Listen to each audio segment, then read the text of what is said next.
Today's discussion will be presented in 3 sections, since we are recording it for a radio broadcast on Federal News Radio 1500 AM. You're welcome to post questions and comments during the session, and we'll try to answer them online.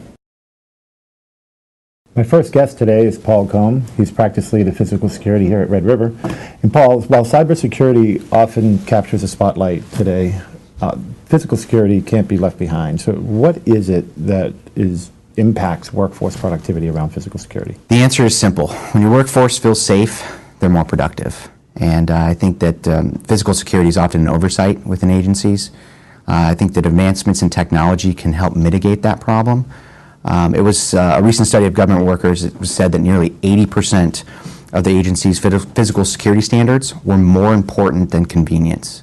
And I think that tells us a lot. It tells us that physical security needs to be there. We need to make sure that our employees, our assets, and friends, family, visitors, whoever it may be, are protected and feel safe.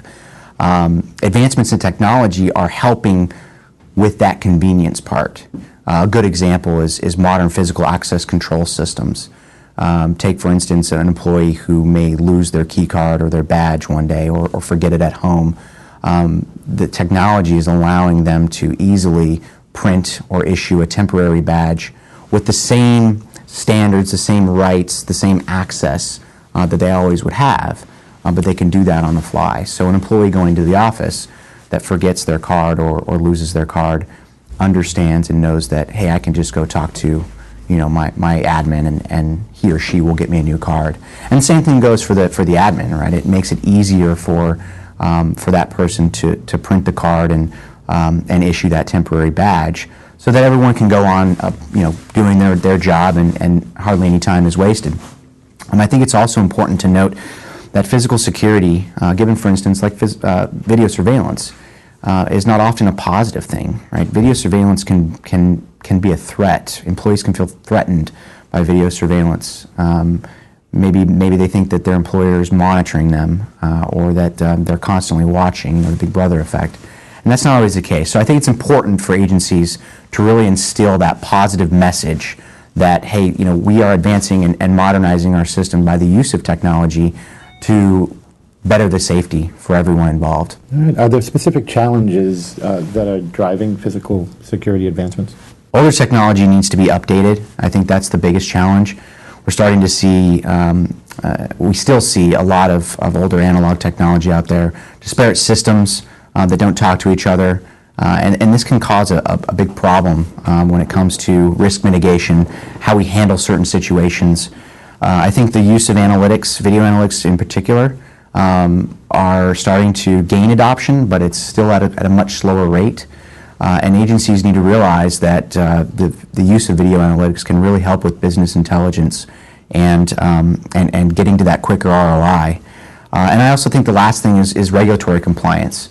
I think that there are some drivers out there that are causing or helping the upgrade of these systems, but we're not seeing it at the rate that we'd like to see. Regulatory drivers like HSPD 12 or FISMA, FICAM are there, and agencies need to abide by them and upgrade their system, but it's still a challenge, I think, for a lot of government agencies. All right. And so what are the key areas that agencies should consider in order to protect and defend themselves against a physical security breach? Sure, yeah. I think this goes back to your traditional 3 or 4 core areas within physical security.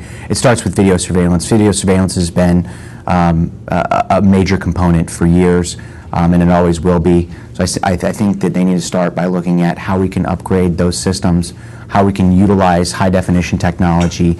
We're living in a digital world, so everything needs to be networked. There's a lot of benefit and cost savings that we can look at from network solutions. Same thing goes with access control.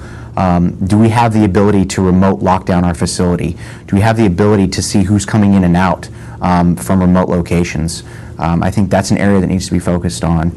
And lastly, intrusion detection, right? This is your traditional perimeter fencing, gate entering, egress, ingress, and those areas need to be upgraded as well. I think we need to put stricter and stronger standards around intrusion detection and how we handle those types of areas. Are there other factors that should be considered? Yes, absolutely. I think storage and network connectivity are two major factors that are often overlooked. The sudden influx of data, the sudden influx of high-definition video is causing the need for more storage, and we have to have the bandwidth.